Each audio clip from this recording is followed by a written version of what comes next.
Cheers. Cheers. Welcome to Culture Night, where each week we drink fancy wine and watch movies that are in some way culturally significant. I'm Andrew. And I'm Sarah, and this is Season 7, Episode 5. And what are we drinking tonight? And, why waste any time? We're going to jump right into the good stuff tonight. We are drinking the 2019 Silver Reserve Petite Syrah from Tobin James in Paso Robles, California. We are usually big Petite Syrah people, but I don't know. Does it have anything on the back of the Nope, just talks bottle? about the Silver Reserve label. I love a Petite Syrah, but I feel like maybe we don't typically love these Petite Syrahs. Petite Syrah is usually one of my tops. Let's see how this one goes. We'll see. I should look at the rating charts before, but I don't. Like a floral on the nose. Mm-hmm. A bit of raisin. It's definitely not super fruity. A lot more mellow. Mm-hmm. Not as viscous. It tastes fruitier on the tongue than it smells. More like pear, prune type sweetness. A little like brighter fruits, not like the dark, more citrusy maybe. Not super bright, but yeah, it's pretty good. It is good. It's definitely different than what we had last time with the big shot. Mm-hmm. The big shots. Yes, the big shots, multiple big shots last couple of weeks, but very good. Excited to keep drinking it as we go. And we will update you on our thoughts after the movie. Speaking of the movie, what are we watching tonight? Tonight we are watching Pearl Harbor from 2001.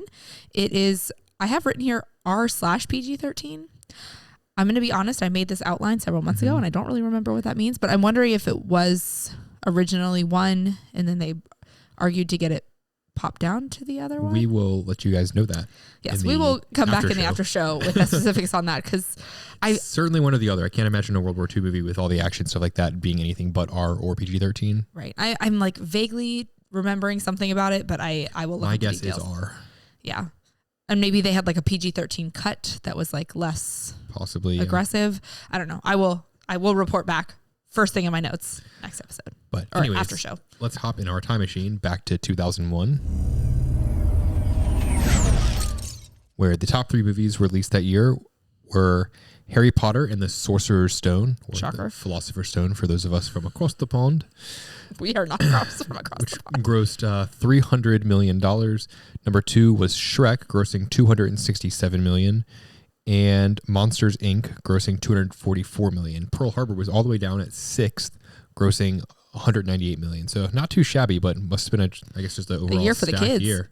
For sure, yeah. I mean, obviously, Harry Potter was huge, and it was the first movie in the series, so that was going to take over. And that's more family-esque. Like, I mean, I know people all ages enjoy Harry Potter. R-rated movies and things like that. Monsters, Inc. being so high up there.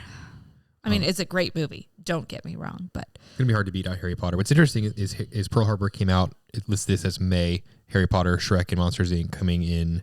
Well, I guess Harry Potter in November, Monsters Inc. in November. Shrek was also May. So I'm not sure exactly how they count those numbers. Do they like count it up to December 31st? Probably must be in their full run. I'm not sure, but just interesting to note there. The top 3 songs released that year were Hanging by a Moment by Lifehouse, Fallen by Alicia Keys, and All for You by Janet Jackson. Songs of our youth, right there. All bangers, for sure. Really gets me back in the 2001 vibe there. Yeah, which is a really like almost cringy time for us, being as we were in 5th grade. Just entering that really awkward preteen. Yeah, I can imagine the pictures of me from back then, and yes, I was not as cool as I am now. If you can imagine that, it's shocking. Have you seen Pearl Harbor before? I believe that I have. I actually believe I saw it in school. In school? Yes. It's a long movie to show in school. I don't know if we watched, again, high school at this point is getting to be pretty far away, but I feel like we had to get permission slip signed and that we watched it in school. Or maybe we just watched like certain like sections of it. I can't remember, but I know that I have definitely seen. Do you know what, was it like for a history class or for, yeah. Gotcha. I don't know if it was like in just a gym class or something else where. No. It was definitely tied into a big World War II buff or something. No, that would be cool though, but it was definitely tied into history. I guess. That junior year, U.S. history was junior year. That sounds right.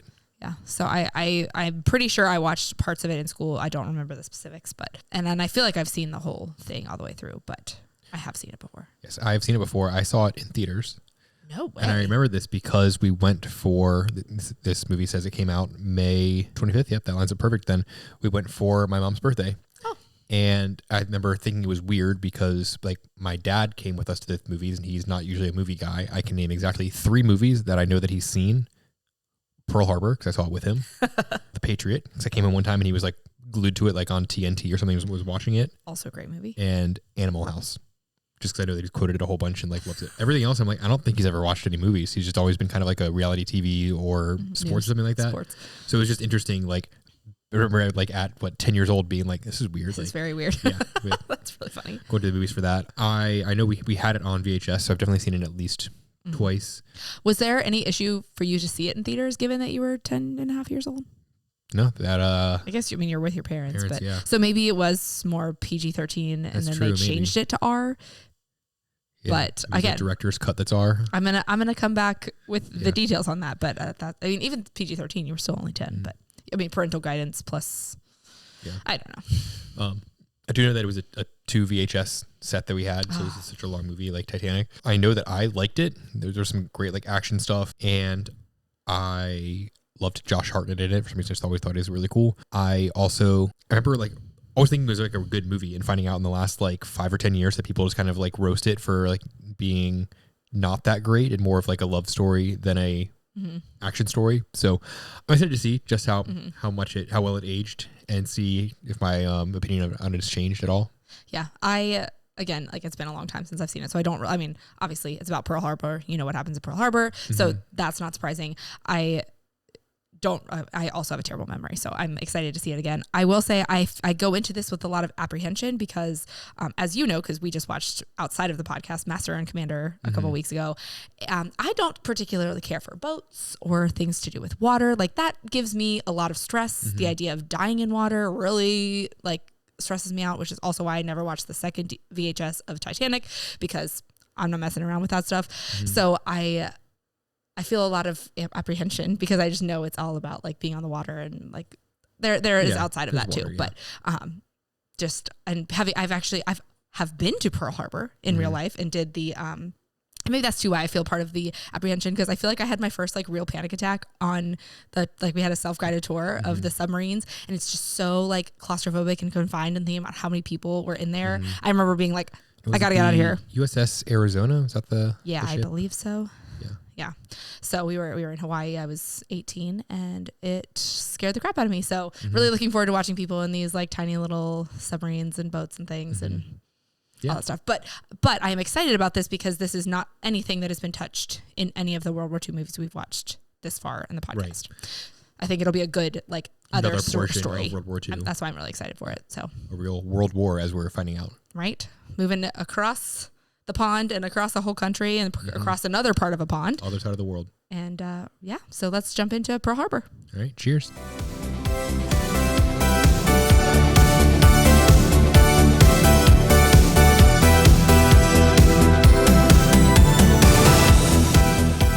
Cheers. Whew, Pearl Harbor. Welcome back. That was it was a long movie. Yes. And a lot happened. Quite like it was very like 3 like distinct parts in it. Yes, 100%. Yes. And we are going to dive into all that in a second after the wine scale. Yes. I was trying to find a good transition there, but I think that was the best we could do. The wine scale is a 0 to 10 scale. However, the scale is heavily weighted because all of the wines we drink on this show are very good wines. So a low score does not necessarily mean that it is not a good wine because all the wines we drink on the show are good wines.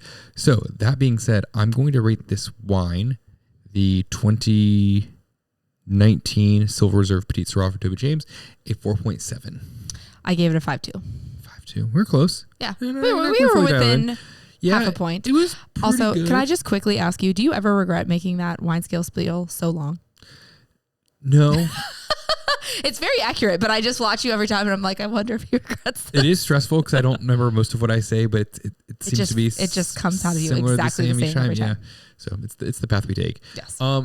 I think that this wine was pretty good. Like I said, a low score does not mean that it is not a great wine. A 4.7, I would still say if you see it on a menu somewhere, I would get it, a glass or a bottle. Toby James is always great. It just didn't like blow my socks off.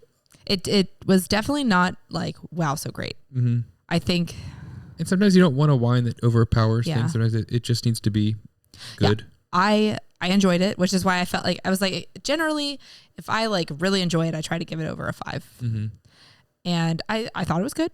Did I want to write home about it and say this is the best wine I've ever had? No. But do I regret drinking it? No. Generally, like over a 5 to me is usually like go out of your way to get it type thing. And under 5 It's not a hard I fast think, rule. It's I all, think it's all, the phrase "go it's all out of your way to get vibes-based. it" is hard for me because we literally have to fly to California to get it, or pay lots of money for them to ship it to us. So, or the random, antebellum bar where they yeah, we did have it one time in Virginia postbellum. where we live. It was great. Antebellum. Oh my god. Anyways, we do love Tom and James. I thought it was good. It opened up a bit. I thought that it was not, there weren't really any off-putting notes on it. It kind of gave me a like a caramel apple or spiced apple type taste towards the end. Not caramel, spiced Not caramel, apple. definitely spiced. So, pretty good wine. I would recommend it more in the fall than in the spring. I would say. Yes. Not necessarily fully winter. A good fall wine. Anyways, moving on to the movie rating out of 10. Oh, geez. I will go first. I'm going to give this a 6.7. I'm thinking, should I think through my scale before I just give a number? If you would like to think through it, you may think through it. I have been thinking through mine, so I had my score locked. Okay, I thought through the wine scale, and I was proud of myself for doing that during the movie, but I did not cover all my bases. So generally, I like to rate the movies on kind of like 4 main criteria. 1 is obviously just how much did I enjoy it. 2 is rewatchability. 3 is like cultural impact. And 4 is like quotability. I'm gonna say for like the overall enjoyment, I'm gonna give that a pretty high score there. Rewatchability, it is very long. Yes, I do like it, but it's a lot to just kind of sit through. Like it's not like some comedies where you're like gonna sit 3 down movies and in watch it. one. You It can is almost watch it in that. Quotability, somewhat. I'm gonna give this one a 7.6. Okay. I like it. I liked it. So we're opposite. I said 6.7 and you said 7.6. Yes, sure. Not really the opposite. Yeah. Like, I don't think it's like the best movie ever. I don't think it's the most accurate movie ever. I think it is overall an enjoyable movie. I do like it, and we will get into that more as we go through this. And most of my thoughts on why it is, like, I still enjoyed it. Like, a high 6 is still, like, I've never rated anything above an 8 point, like an 8 or 8 or 8.9 is like my high score. I was like going back and looking at them. So like a high 6 is still a pretty solid score. But I'm going to dive into my nuances of it once we get to it. Like, should you look at this as kind of like a historical, depiction of Pearl Harbor? Probably not. Do I look at it as my specific understanding of this event? Yeah, unfortunately, yes. but it is hard because, like, how many years ago was this now? This was 70. No. When the movie came out, 20s. Yeah. The actual event was 70 plus. I can't do the math right now. Sure, more than right. that. Like, it was a long time ago that, like, it's also like we only have but so much. And the technology at the time was way less, that it's closer than what my brain could imagine. 84 years. 84 years. That tracks. Yeah. That was a long time ago. Wow. Sorry. I was thinking the 70s too, and then 80s just seems way longer. Yeah. So anyways, let's just go ahead and hop into the movie description. I think we all have a lot to say in it, so let's just like roll through this. Oh my gosh. Just to sum up this movie really quick. Yeah. Well, which third of the movies? Right. It's a bunch of some of these 3 movies really fast for I'm gonna us. say it's some pilots that are interested in joining the war effort for World War II. Both at different times fall for the same girl. A bunch of war happens, and they try to. I mean, how else? You're not wrong. I just love you so much. And they try to do their best to fight on the European, apparently, and mostly the Pacific Front. And the Battle of Pearl Harbor happens. And there you go. Relationships are complicated. All right. So now the description, according to our TV, is the lifelong friendship between... Oh, man. Did you know their last names? Because I didn't. The lifelong friendship between Rafe McCauley and Danny Walker is put to the ultimate test when the 2 ace fighter pilots become entangled in a love triangle with a beautiful naval nurse, Evelyn Johnson. But the rivalry between the 2 friends turned... It's hyphenated. But the rivalry between the friends turned foes is immediately put on hold when they find themselves at the center of Japan's devastating attack on Pearl Harbor on December 7th, 1941. Don't you hate it when that happens? When you're entangled in a love triangle with your friend turned foe, and then Pearl Harbor happens. I feel like in most movies, in war movies, they like refer to the person as their last name, and I feel like in this one, I'm so shocked they had last names, especially Evelyn. Right. I also like, I feel like, did they call her Evie for a while, or maybe that's a different, like a book I'm reading that I like, or that was V for Vendetta that we watched the other night.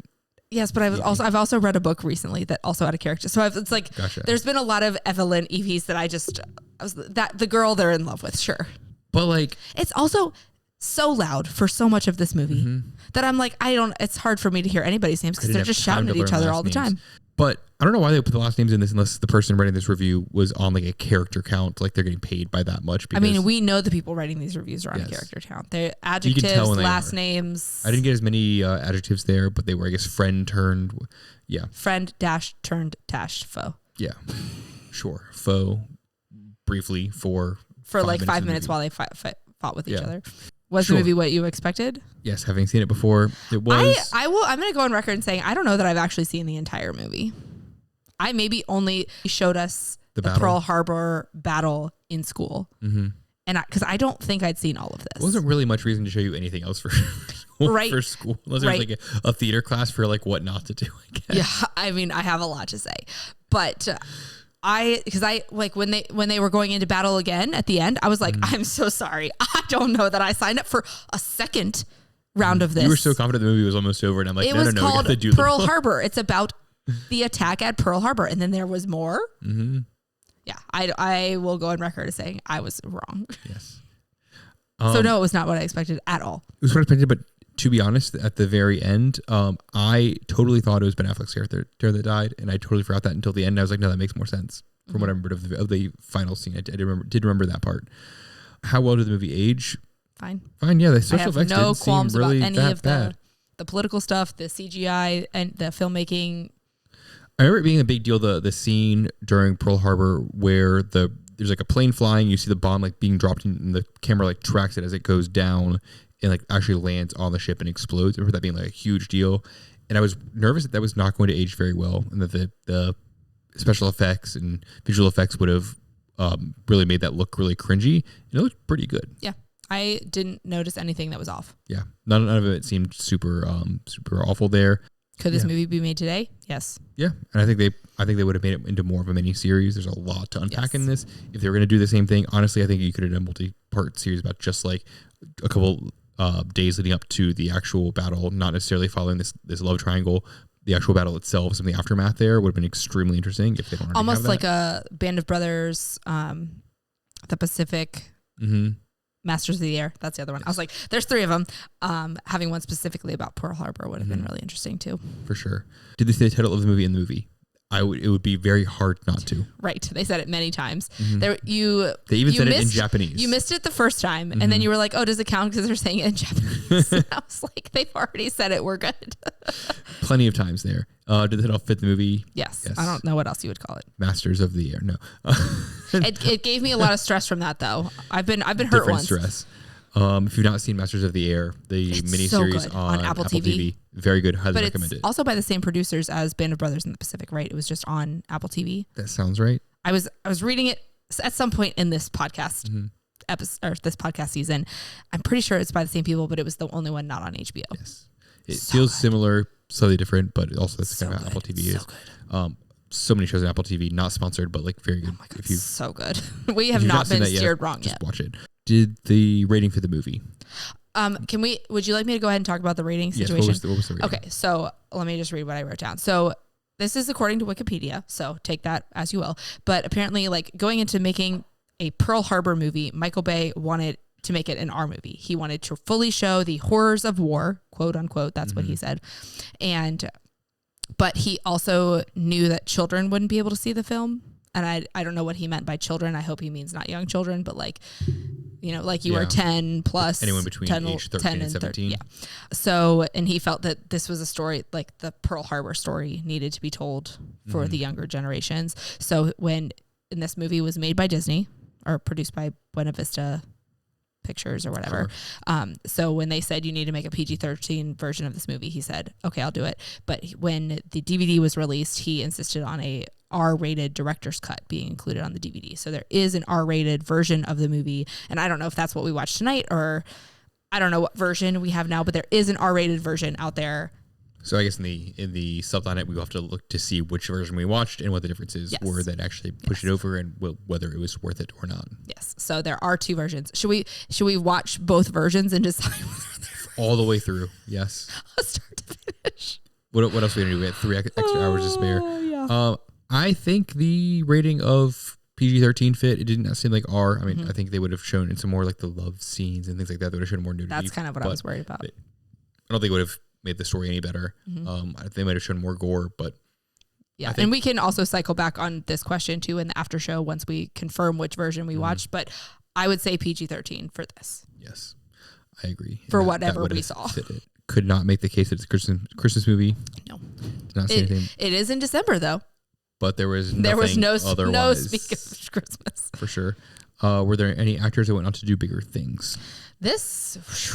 Lots of people. I'll tell you, I'm not sure whether it was necessarily went on to do bigger things or just lots of people in it, similar to the last movie. Yeah, but I mean, Josh Hartnett, Ben Affleck, Jon Voight, Alec Baldwin, Michael Shannon, Jennifer Garner, Kate Beckinsale was the Evelyn. Yes, William Fichtner, who played very briefly the dad in the opening scenes. Yes, which also he was in Armageddon a couple years before with Ben Affleck.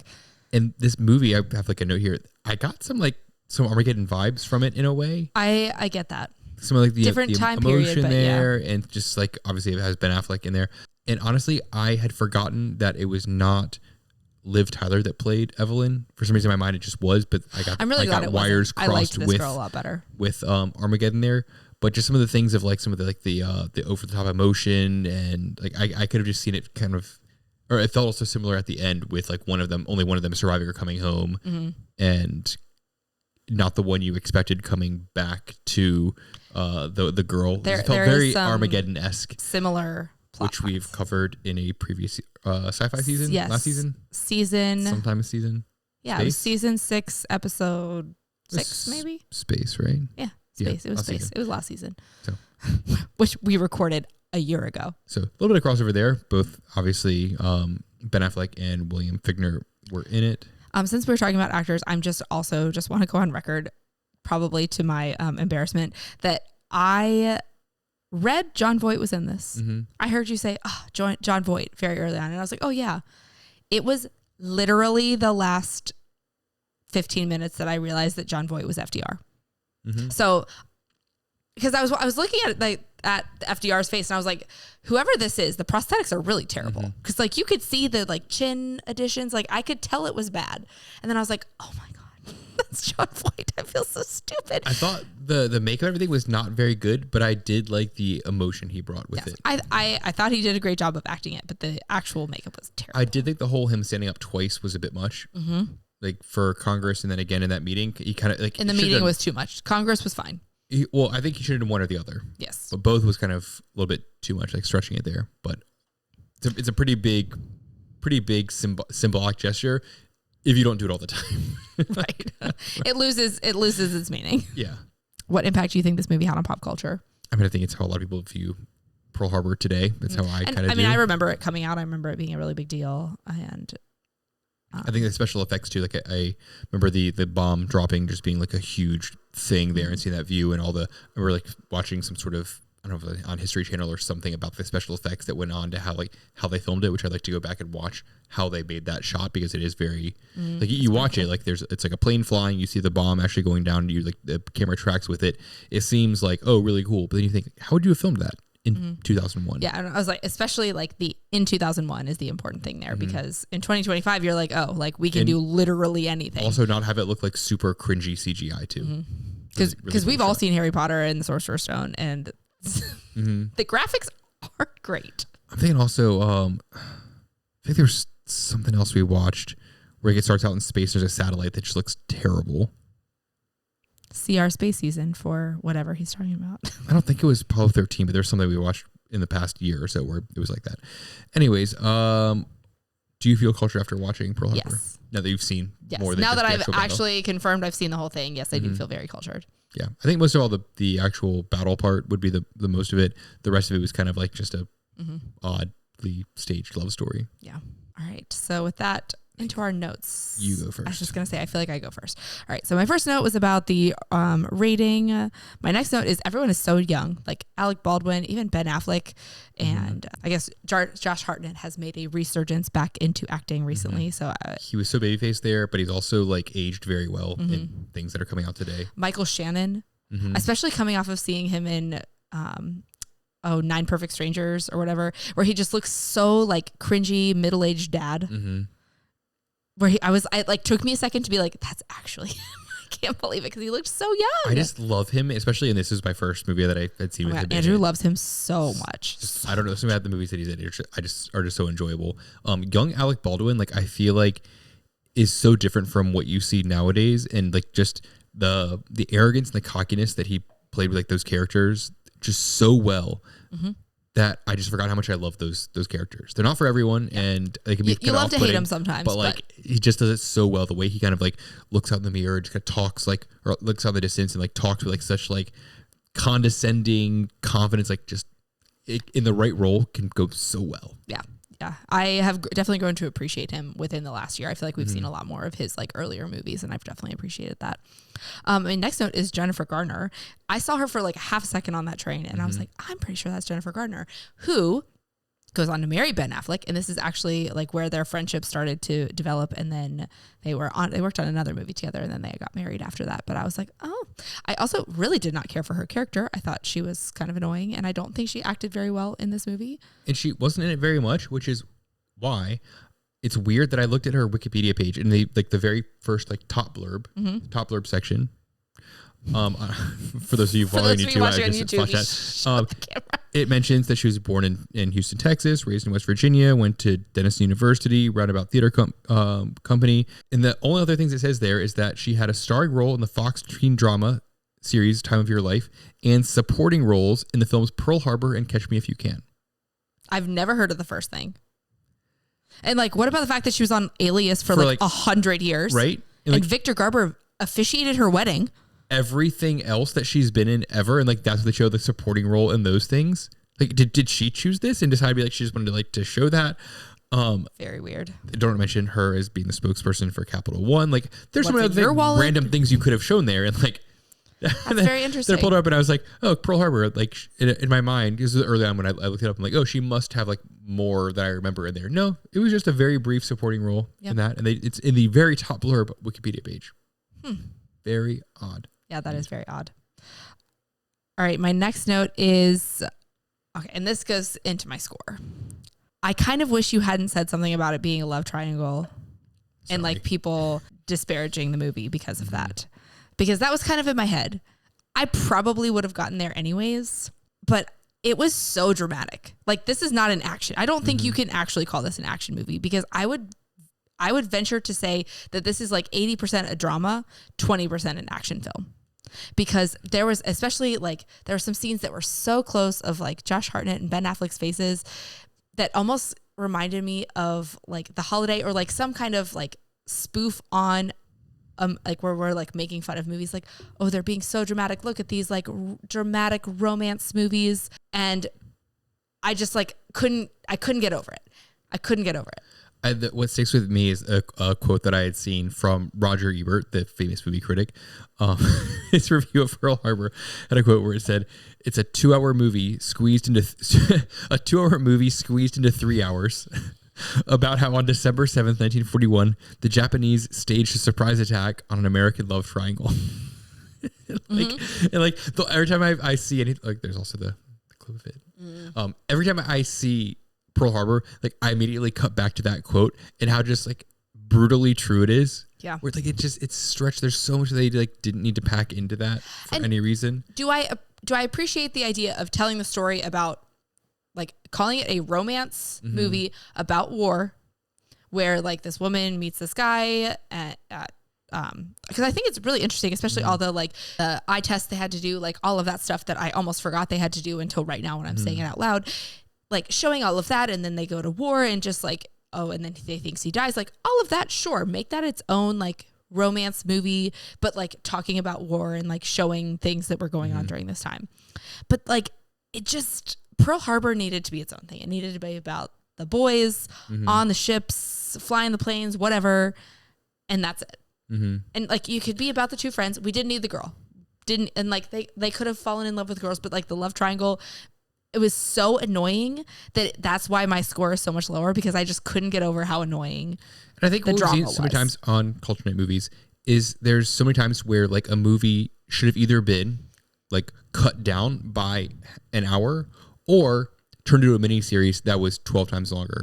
But instead it was like the studio wanted this story, so they cut out all of any sort of like exposition that actually makes sense, and they just kind of crammed a bunch of stuff, and you got the worst of both worlds. It's too long for what it should be, and it's too short for what it could be.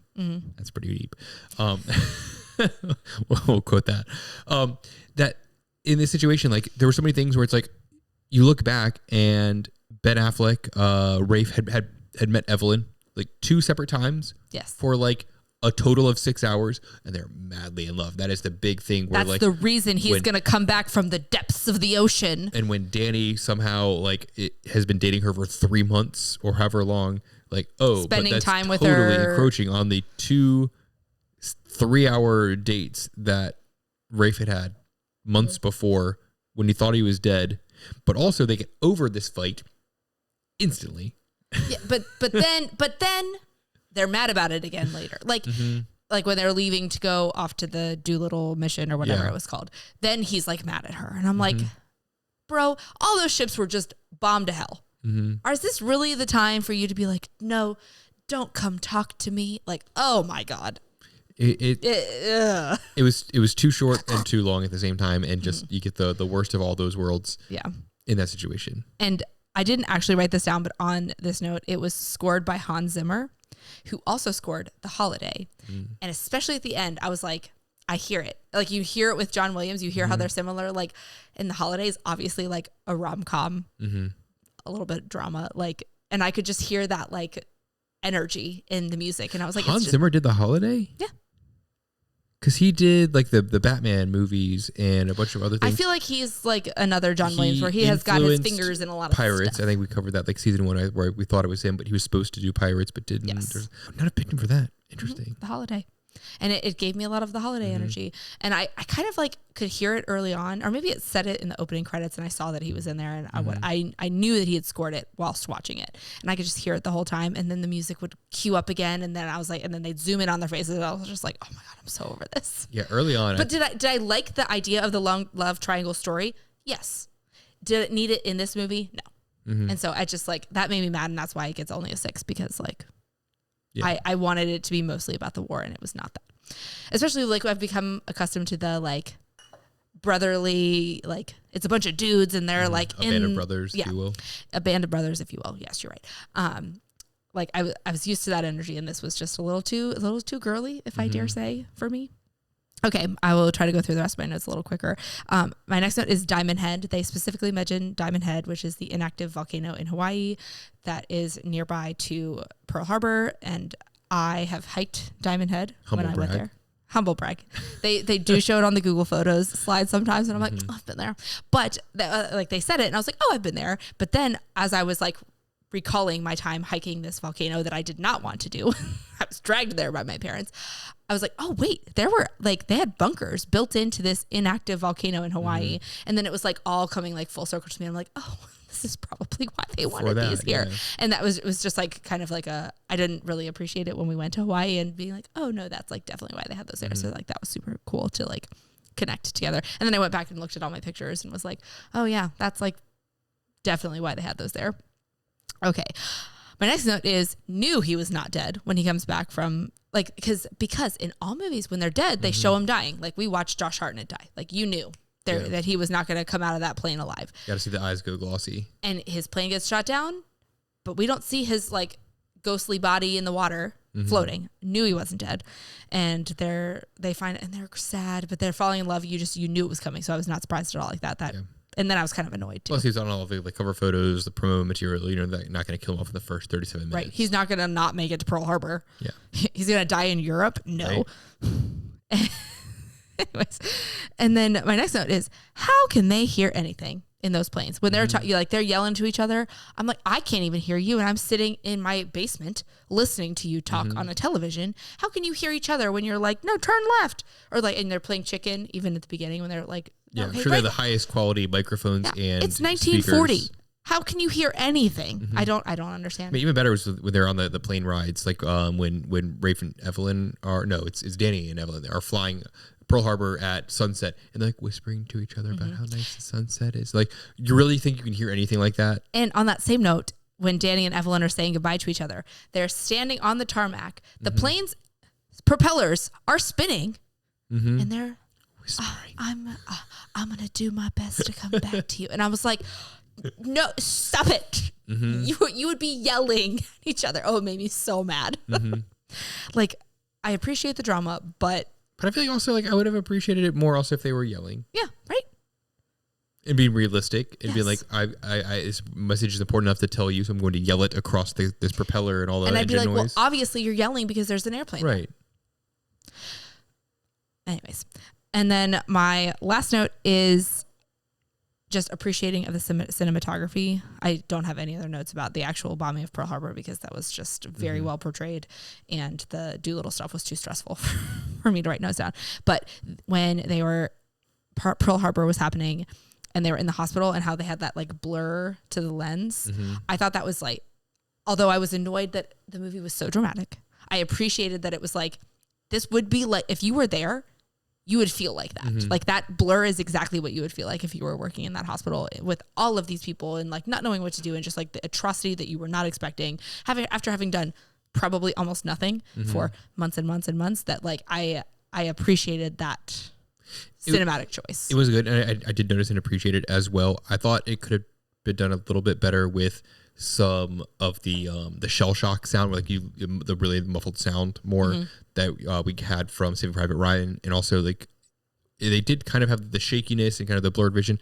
I think some of the narrow field of view from Schindler's List could have played really well there. Yes. Like, they did kind of narrow it in a little bit, but I think even more so it was just chaos, everything in your face. You don't really know what you're seeing. Especially could have really made that even more specifically powerful. On the women nurses that we've been following, like Jennifer Garner. Like, they did a good job of showing her, like, because that would be me. Like, I can't be called into action quickly. Are you kidding me?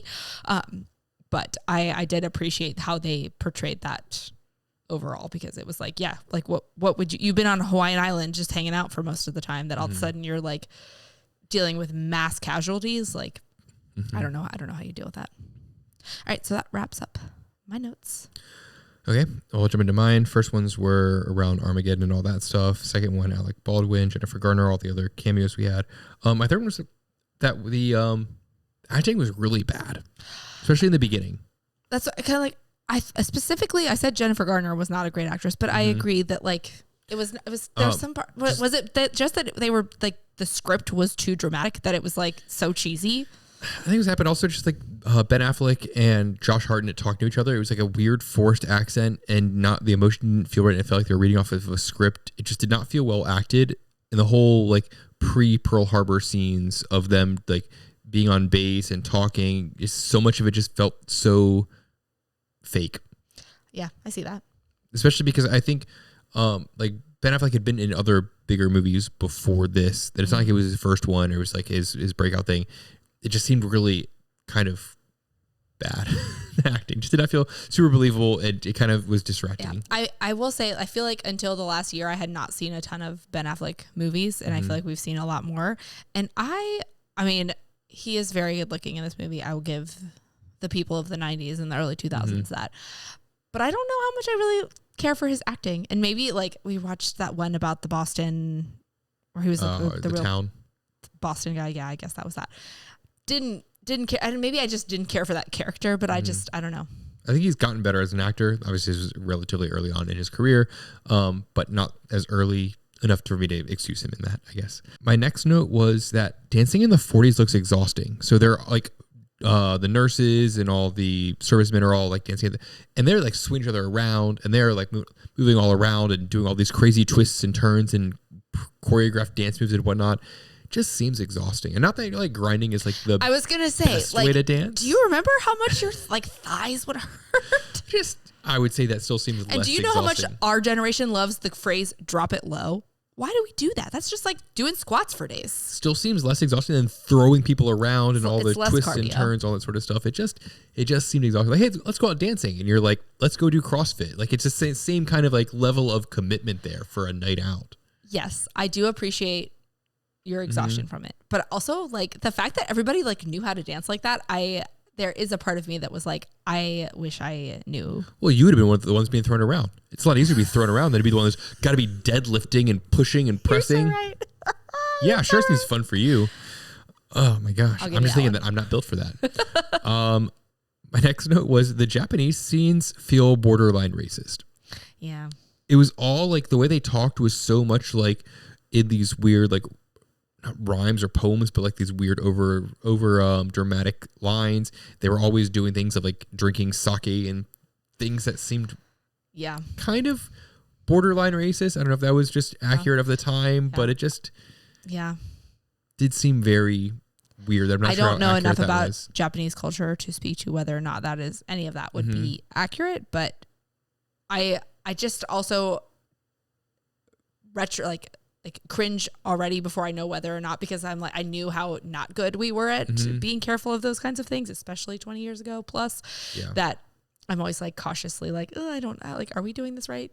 Like, did everyone bow at every scene? It just kind of seemed a bit much there, but I'm again not sure how entirely accurate any of that sort of stuff was. But my next note was Michael Shannon. Obviously, we mentioned him. Cuba Gooding Jr. very early on in his career. How do we not talk about him in an earlier scene? I imagine this was before his breakout role in Snow Dogs. We've all seen it. We all love it. Oh my God, I forgot about that movie. Oh. I think this was after Jerry Maguire, though. Oh man, yeah. I was not expecting him. I do think I knew he was in it, but I just like wasn't mentally, because I also feel like has he been in any, like, does he still act? I don't think so. I don't know if he's like gone crazy or retired or what. I feel like he had like he was peaking. He was in the early 2000s. O.J. Simpson miniseries a couple years ago. Oh yeah. I feel like his character, I don't know if they cut a bunch of scenes for it, but it seemed like it was a really cool story that they gave about 4 minutes total screen time to. That if this was a mini series, they would have given at least a full episode. It could have been like kind of a bottle episode, if you will, of just kind of his storyline, and would have been really, really cool. Like you said, it was like, it could have been really cool. Like the scene where the captain has died and he's like really emotional, and as someone who saw them on screen together, I don't think 4 minutes, I think is generous. I would say maybe 2 minutes, where I was like, maybe if I'd had like 20 minutes of an episode, a bottle episode, to appreciate their relationship, I would be like, oh man, that's really devastating. Obviously it's sad, but it's just like, I saw them on screen, like he was like carrying a tea set to him. Like, I don't know. I don't have a lot of connection to this. I'm glad that Cuba Gooding Jr.'s character had more of a build there, but I do agree that there should have been a lot more of that. They show him talking to the captain or whatever, the admiral. I don't know what he's at the ship. We don't know. As we have mentioned in early episodes of this season, we are not well versed in military rankings. But he's talking to him, and the man in charge of the ship, at least that he's on, and he's like, "You trained us well," like all that. It would have played a lot better if you've seen so many scenes of him like being extra hard on everyone and like freaking out and being like, that the Japs are gonna get us or blah blah blah, and like being like freaked out that they're not prepared enough, or that like everyone's not living up to their expectations, or that he's having to micromanage things. It seemed they must have either cut all that out, or just they were just like, everyone will get it. We just want to have Cuba have a good line there, right? But it would have been really interesting. I'm mad that we didn't get that. And again, miniseries would have given this and a lot of other stuff from this whole film more time for us as an audience to appreciate it. Yes. Next note was that the actress that played Betty was not the actress. Sorry, the character Betty was 17. Yes. And she was already like engaged. We had to rewind. All the way we had Hawaii. To rewind the movie to be like, wait. She said, "We'll wait till 2 years from now when I'm 19." It took us a minute. Just seems like a whole lot to be going on, at being like, and the fact that she would even be allowed to go and to be a nurse in like, Hawaii, be like hooking up and with a bunch of servicemen and married or engaged, all that sort of stuff, seems kind of crazy. Probably was not unheard of, but seems insane. At the time, you feel very old, but 17 is so young. My next note was, this was fairly early on, when Ben Affleck, Rafe's plane gets shot down. All of a sudden, he's like daytime, they're fighting, and all of a sudden he gets shot down, comes back up for air when they show him that he's like not died. And suddenly it's nighttime. Yep. and like he's not frozen solid and like having hypothermia and all that sort of stuff. They don't explain how he gets out of France that's occupied. Yeah. They don't say how he was not able to send a letter or any sort of word that he was alive. How whole the episode. fuck did he get to Hawaii? Yeah, I was gonna. That was my biggest thing. It's like he's called to Europe. He's in London or wherever, and then gets shot down outside of occupied France. Somehow survives. Gets out of occupied France somehow, and then ends up all the way. Like, do you like in Hawaii? We live in Virginia, and Hawaii is very far from here. Can personally attest to the long flight from the East Coast to Hawaii. And also, and I've England's also not that close either. I've also flown from here to Europe, and that is also not close. And also, this is 84 years ago. Commercial airlines are not a thing. How does he? I mean, they must have. I needed a whole episode about that for sure. That part was really glossed over. Like, just don't think about this. Just he died, but he didn't die. He's alive, and like somehow and the fact also that he in can Hawaii. Even get there. I feel like so much of the military is so like micromanaged and controlled that he's like, oh yeah, look at me, I'm here in Hawaii. Yep. And also having like watched Masters of the Air, I feel like he would have been like, no, we're going to keep doing these air battles and whatever until we can't. Yeah. All glossed over, kind of broke a little of the illusion there, if you will. My next note was in the previous episode about D-Day with Saving Private Ryan. We'd kind of talked about how we wanted kind of a movie from the other side to show that. I feel like this was kind of almost that. Yes. You see the battle, and it's like this big organized front, this big, a whole lot of planning going into it, and it's just like overtaking and overwhelming an enemy. That basically was what happened with Pearl Harbor there, where it's just wave after wave, and it's just they're totally unprepared, and just you see just the absolute carnage that happens. That I think this is kind of like the, I guess, American version of that in a way. It's still not what I would also love to see for a German version of the take on Pearl Harbor or on D-Day, but this was very much that. Yeah. For Pearl Harbor. Yeah, it was interesting that I was not expecting to see the Japanese side at all. So to like also kind of see both sides of this was very interesting. Mm-hmm. But in that same note, like, how did the Americans have zero defense? Right. Like, there were just a bunch of like bombs against all these ships, people being mowed down, one after another. That was there no sort of defense? You got the entire fleet there just sitting there. Do you think this like island in the middle of the Pacific Ocean that is really far, if you've looked at a map to see how far Hawaii is off the coast, the west coast of the United States, it is far. Oh no, we'll just hang out here. Yeah, they'll have no defense. Like, people will just like fly a bunch of planes. We'll have all of our ships. I guess they kind of mentioned like why they were close together, but like didn't really mention why they had no also defense against that. They're like, oh, it's easier to defend. Yeah, but you should still have some like defense for that. My next note was, how different would the war have been? Obviously, this is kind of like a not chicken and the egg, but like almost a catch-22 of like, would the war have happened if this battle hadn't happened? But also, how different would the war have been if all of those ships and all those men hadn't been lost there? Think about just how much expertise, planes, ships, just raw material there was lost that could have aided the war effort, not just in the Pacific theater, but also used in the European front as well. Just how much that changed the tides there. If Japan hadn't attacked, you could say like it would have altered like when Americans, if it all got involved, but also like what if the attack had happened but failed miserably, and we still like declared war based on that act, but had all those ships there? Yeah. How different would that have been? Yeah. Man, do you know how late it is? And you're just dropping these like really. It was a lot of like ships that were being bombed over and over. I'm like, that's a lot. Costly, just men and people and materials, and like the amount of time it takes to make all those things. That's not nothing to have lost. It's obviously why FDR was like, oh my gosh, like that entire fleet, like that's a lot to lose right there. 100%. Yeah. And my next note was, how long did the battle last? Similar to D-Day, so we will cover that in the start to finish time of Pearl Harbor. And my last note was that the nationalism was off the charts with Alec Baldwin and his like speeches after Pearl Harbor during like the Doolittle whatever raids that he had. It just seemed like his speeches there were just like, oh, I'm gonna go ahead and just go full national, like America, undefeated, best of everything, whatever. It just seemed like he was really like pumping all of that. Oh yeah, I'm also really kind of surprised that his character survived. Mm-hmm. And I don't know if he's based on an actual real character that was in this attack or whatever. But because we didn't see his plane land, and then all of a sudden he's getting off the plane, and I was like, oh, Alec Baldwin didn't make it.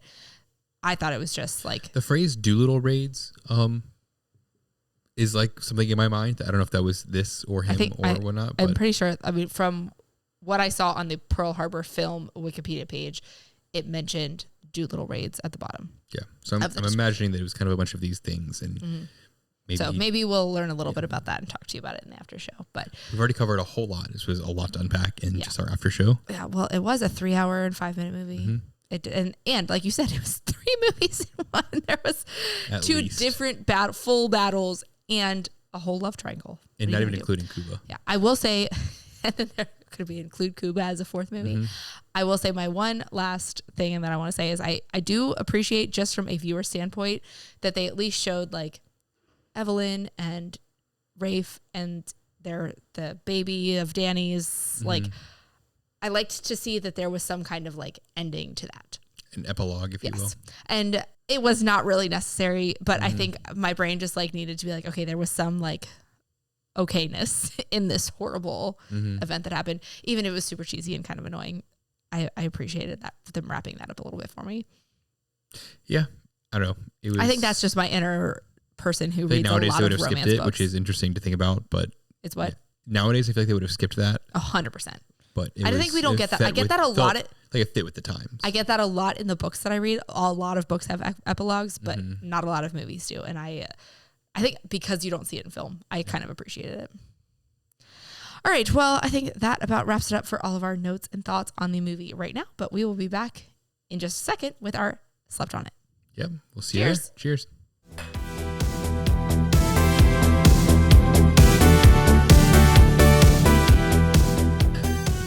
Cheers. We are back. We've slept on it.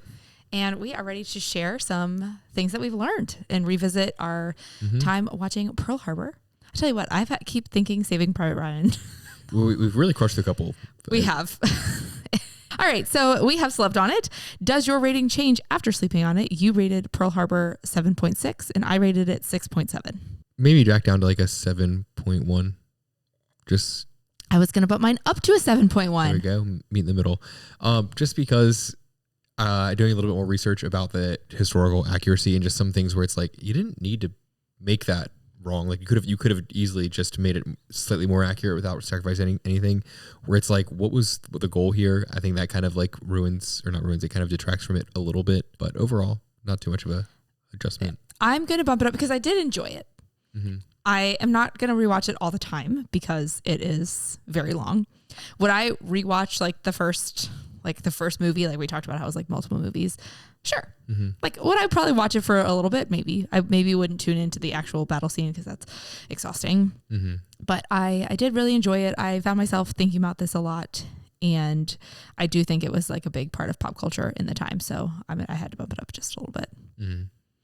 So now it's time to get into our fact snacks and share some of the behind the scenes things that we learned while doing some research on this film. Again, these are fact snacks, not fact full 3-course meals, because we did not do a lot of research. It's very surface level information, but we're going to go back and touch on some of the things that we talked about in the after show of the Pearl Harbor episode, and just some other fun things that we learned. And we're also not historians. We've done light research. So if you got anything wrong, please let us know in the comments, email, anywhere. We'll get to that. We'll give you more information about how you can contact us as we at the close. So do you want to get started, or do you want me to start us off? I will actually start off. So I was doing a bit of research. Well, first of all, I was researching the timeline. I'll get to that in a minute. But I want to start off with like some of the inaccuracies here, because a lot of it was pretty minor. Well, what I found was interesting was that the whole concept of the movie is somewhat based around 2 actual pilots that existed, and how they kind of flew planes during the actual attack to take down 6 Japanese aircraft, plus probably a few more that they weren't able to fully confirm.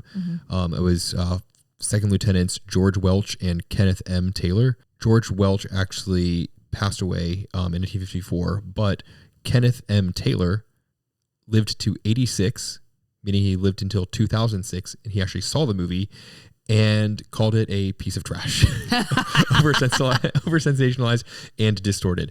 And I think it's cool because, like, the fact that they somewhat replicated like what he did in that during the flight or during the attack, was able to actually get plane up with his partner and go through and take some actual planes down. I'm sure they completely, everything else was made over up. the top, but it still was like probably a good story to tell, just that in its own. Yeah.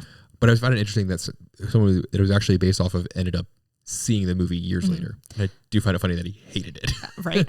Something I actually was going to talk about it a little bit on that note real quick was that Ben Affleck's grandfather was at Pearl Harbor and said he wouldn't go see the movie because he lived it once and he didn't want to see it again. Well, I mean, I can understand that. Right. Not really wanting to actually have the risk of it actually being accurate enough to be traumatic. Yeah. I imagine that if I was a Pearl Harbor survivor, I would not have seen it. Yeah.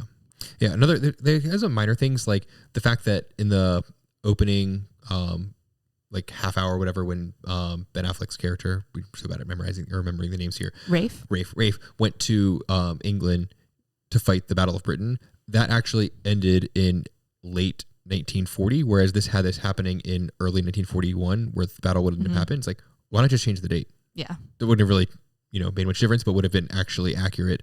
And other ones were that, and I find it really petty that some of these were called on at least on Wikipedia where I'm pulling this from, that the Doolittle raids, they said, was so inaccurate because in the movie, the Doolittle raiders had to launch from the USS Hornet 624 miles off the Japanese coast after being spotted by a few Japanese patrol boats. But in actuality, the Doolittle raiders had to launch 650 miles off the Japanese coast, which is actually like 26 miles further, after being spotted by only one Japanese patrol boat.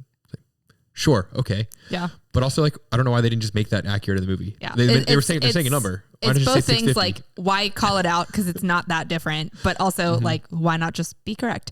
One of my notes that I did find was that there's some website like moviemistakes.com or I don't know, something generic like that said, I think there was 177 historical inaccuracies. It's a long movie, so I'm not surprised there's that many. Hearing what you have to say, this didn't list any of them, but hearing what the website said versus what you said, it's probably like 177 really minor things. Right. And the last one that I wanted to call it was part of all of the Doolittle raids was, I actually found it interesting. Instead of it being one coordinated attack over like a specific part of Tokyo, they actually flew out a couple different cities, and they actually had no more than 3 planes kind of together. They didn't really want to have a big group, I guess, to cause any sort of alarm, or it'd be kind of really small. And they just bombed a whole bunch of different parts of Tokyo and other cities. So it's much more spread out, almost like the exact opposite of Pearl Harbor, where it was like everyone converge on this thing. It was a bunch of really small attacks there to kind of, I guess, have a bunch of fear and be less likely to stop it, because it's not like you can just send a whole force in to intercept a group. It's like all spread out over Japan. And kind of, I feel like I'm not going to remember the exact quote, but that does kind of feed into what Alec Baldwin's character was saying of, like some missions like are gonna like the Pearl Harbor attack was a big that's gonna like start the war, and this is just gonna be like a small little bleed. This is gonna be a pinprick right through their heart. Pinprick, yeah, there it is. I was like, I know there was a quote, I can't remember specifically at all, but something like that definitely sounds more like that. And especially if you can spread out and bomb like a couple, especially like power plants or things that are gonna manufacturing factories, that's the word, that could really hurt almost more than just like one big thing at a time. Instead of like shutting down part of a city, it's like you're gonna have to shut down a whole bunch of parts of the city, and you don't know what's being hit where. And it also spreads the fear more amongst like the cities, the country, to be like, oh, all these places were hit, we're very vulnerable. Exactly. All right, so my first official fact snack actually dates back to episode 2 of this season. Ooh. Because I may have just been editing it a couple days ago, and in that I brought up, when did they actually start calling it World War II, because the first World War I was referred to as the Great War for so long, and then I thought it was okay to cycle back to it on this one, because at one point Josh Hartnett's character Danny says something about, I guess World War II just started. Yeah. And so I was like, oh, because at the same time when I was watching it, I was like, oh, and like, were they calling it World War II then? And I had the exact same thought. I meant to make a note of it. So I was glad that I was able to bring that back around. But according to Google, that Time magazine actually started calling it World War II in September of 1939 when Germany invaded Poland, but it wasn't widely adopted until FDR publicly used Second World War in 1941. I guess that makes sense. Once something was called World War I, everyone's probably calling everything World War II, similar to how we've had like a billion things called World War III since then. Right. But I feel like it was more called the Great War It wasn't just like they weren't calling it World War I because they didn't know there was going to be a second one. I feel like it was mostly referred to as the Great War. That is valid. Yeah. So I found it interesting that it was like in real time being called that. And that we were not far off in thinking that it was odd, though, because we've also mentioned it or thought it at least twice during this podcast. So my next fact snack, this was, since we're cycling back on things of what that we've talked about, is when we talked about whether it was rated PG-13 or rated R. We said there was an extended director's cut that was R and included more gory stuff, but that extended director's cut is only 69 seconds longer. So a minute and 9 seconds of extra stuff. And this article, it was very surface level. There's a lot of information, but they were saying that it was mostly just extra gory scenes. So apparently that minute and 9 seconds took it from that needed 13. To still be a cut to have that included in there, that it would really make it into a different movie. Yep. Weird. So the person who wrote this was like, you would pretty much have to know the movie line for line to notice that these scenes or frames sometimes were missing. So it wasn't apparently a huge difference. So if you do know the difference, good on you. Sure. I mentioned that I wanted to learn more about the actual timeline of Pearl Harbor. How long did it take? And I looked up a timeline of it. There is some disputes. Like the first responses said anywhere from an hour to hour 15 to 2 hours. So that's a pretty big gap there. Consulting Britannica, they have the first attack beginning at around 7:55 is when the coordinated attack on Pearl Harbor begins, 7:55 a.m. And it says the Japanese were heading back at 10 a.m. So that's 2 hours and 5 minutes. A little over 2 hours. What I found was interesting was actually before that at 6:45 a.m. So an hour and 10 minutes before that, a destroyer, the USS Ward, had actually sunk a Japanese submarine that was in, I guess, waters where it was supposed to. And those were actually the first shots fired by the U.S. in World War II without actually being sunk. The same day? So technically the U.S. fired first, but this was obviously part of the attack there. But they thought it was an isolated attack and thought it was just an incident of hey, Japan's getting more bold coming into our waters. We just had to sink one of their submarines. And it didn't kind of raise the alarm nationwide for that. Mm-hmm. And you think oh man, why did they let anyone know? It was literally an hour before all that happened. So you just sunk a submarine. You're still figuring all these things out, deciding how far to radio that and how quickly can a lot of information travel at that time. I also don't think I fully realized that it was taking place in the morning, and maybe they were setting the scene and I just wasn't paying close enough attention, except for the fact that I was some of them are brushing their teeth. But I also I think in my head too a lot there is no real time in military. The shifts can change at all kinds of crazy times. And maybe it was just a passing of the guard thing. At some point, people had been up all night or whatever. So I didn't fully appreciate how early in the morning it was. Yeah. But given that it was only 2 hours and 5 minutes that entire attack took, and this movie was how long? 3 hours and 5 minutes. 3 hours and 3 minutes. I feel like it would be really cool to have an alternate Pearl Harbor movie that's more of a found footage style one, or it's a continuous shot, or just taking place in real time, essentially, however they wanted to film it, but a real time, just to get the actual feeling of starting 10 minutes before that and ending 10 minutes after it, or 5 minutes after, and it would still be shorter than every World War. Still be shorter than this, but it would be insane to just be oh my gosh, all this is happening. It would really show the actual pandemonium and chaos. Absolutely. And all that happening without having to have this awkward love story in the middle of it. So yet again, you are just overflowing with ideas. I was born to be a producer, I guess. 100%. Next career. Oh, yes. Okay. When we transition to the next thing, do you have any others that you want to do right now, or do you want me to keep? No, that's all I have. Okay. So I have a couple more just kind of behind the scenes things about the actual filming and production. So something that we like to do in our fact snacks is to talk about other people that were talked about for being cast for some of the characters. So one of them is Charlize Theron was almost taking the role of Kate Beckinsale's Lieutenant Evelyn Johnson.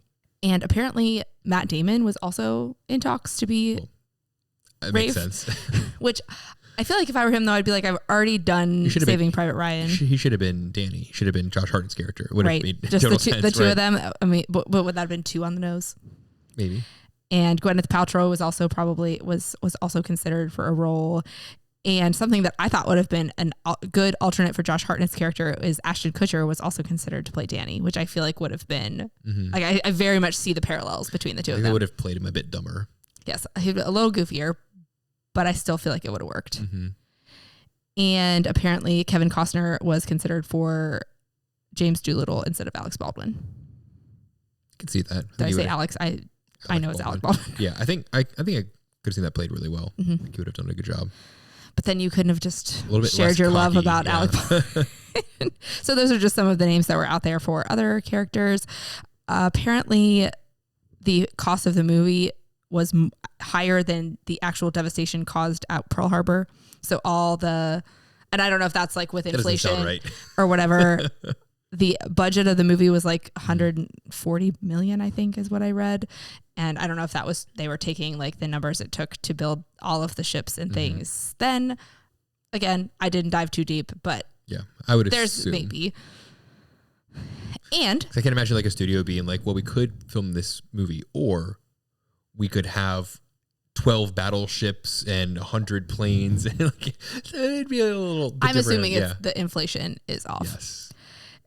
Another fun behind the scenes fact is that Alec Baldwin, Ben Affleck, and Josh Hartnett actually took flying lessons and were filmed. Some of the scenes where they are flying, they are actually flying the planes. It's not CGI. Like they actually did themselves, which again, we talk a lot about like practical things versus CGI. And I feel like that's really awesome that they went out of their way to learn to fly planes. I feel like that makes sense because when you're acting it, I feel like you'd have to kind of know what things should I actually be paying attention to, which things would I never take my eyes off of, things that you wouldn't know just by reading a script or getting some direction. You'd actually want to have actually flown a plane and be like, oh, my character is totally not going to take his hand off of this because otherwise the plane would immediately nosedive, like those kind of things. Absolutely. So whenever characters go out of their way to get into character, I fully appreciate it. And then one final fact snack is that apparently for some of the scenes they were filming at a decommissioned naval base, air station, Marine Corps air station in California. And they were filming like a lot of the plane scenes where they were flying and people didn't know what was going on and they thought we were actually under attack, but it was just filming scenes for this movie. So I just thought it was interesting that they're like actually doing it. It's not just like a bunch of CGI or middle of nowhere. I'm sure if you're sitting there like in California, also, and you see like 100 Japanese planes go by, you're going to be a little scared. Either this is Pearl Harbor 2 or there's some other dumbass movie that's going on right now. Probably. You'd think the people in California would be used to it. Right. Although I will say a lot of the movie was actually filmed in Hawaii. There were some filmed in Baja California and then some in actual California from what I read. I think that wraps it up for my fact snacks, unless you have anything else to add. Any other thoughts on this movie? Oh, no, I do have one more thing I need to say. So I was reading that this was kind of coming off of the tales of Titanic, and everyone was talking this up of being the next Titanic. And I think that explains a lot of the reason why the movie is the way it is. I think I ever made that connection that this is okay. I literally read this like 30 minutes ago and was like, that makes so much more sense. That's why the love story is so elevated. It's very dramatic, just like Titanic was, but we're also portraying things that really happened and just has like that little bit of both that I feel like that is what they were going for. I also feel like Titanic was even farther back in time and people that were alive during these things probably didn't appreciate the romanticism of it as much. Yeah. That kind of gets more of the harsher critic from it. It totally makes so much sense. It's like, okay, you get this random love story, like Forrest Gumping in an actual big tragic event. This one didn't have an awesome badass song come out of it. They almost had Celine Dion do the song. Oh man, that would have been too on the nose. Yeah, but they said there was a reason she turned it down because she's done that once. Oh, but man. Doesn't that help it make sense? Yeah. And I think that's kind of why I raised my score up a little bit because I was like, I did enjoy the movie. It was kind of weird, but then knowing like, okay, that's kind of what they were going for. That makes it make sense a little bit more. So I'm glad I appreciate that. Part of me is like, I'm glad they stopped, and I'm wondering like, did they stop? And there's other movies that we haven't talked about or didn't realize yet, or it's become a little bit more disguised, the whole concept of it. But yeah, wow, I'd never made that connection before. Yeah. So I was going to say something about that earlier in this and then got distracted about other things. But that was the one other thing I wanted to talk about is that's, I think, what they were really going for. And they missed a little bit. Yeah. Crazy. So anyways, I'm still very glad that we watched this. I feel like it was very culturally significant. And I am even more excited to move on to next week. This has been by far my favorite season. I've been having the most fun with this season. It's been so interesting. These are very long, but they're very interesting. And I just love that it's not just this. You think like, oh, we're doing a bunch of World War II movies, it's going to be the same story over and over again. It's very much not been that. Different every single time. And I think next time, stay tuned, it's going to be an even more wild ride. I can't wait. Yes, it's going to be very, very cool. So if you are enjoying this podcast and you want to stick around to watch next week's episode, make sure that you rate and review, follow, download the show, whatever you can do wherever you listen to your podcast. If you are watching us on YouTube, thank you for watching, and make sure that you hit the subscribe button and ring the notification bell so you can get notified when we post new videos. And make sure you give this video a like so that other people can see it and share along in the fun of Culture Night. If we were not historically accurate, like the people that made Pearl Harbor, please send us an email, leave us a comment or a message on Instagram at Culture Night Pod or at culturenightpod@gmail.com. We, again, don't dig very deeply, just sharing some of the stuff that we find on the internet. So make sure you hit us up there. If you have any other questions, movie ideas, season suggestions, all those kind of things, send us an email, send us a message. And I think with that, we will catch you in the next one. Cheers. Cheers.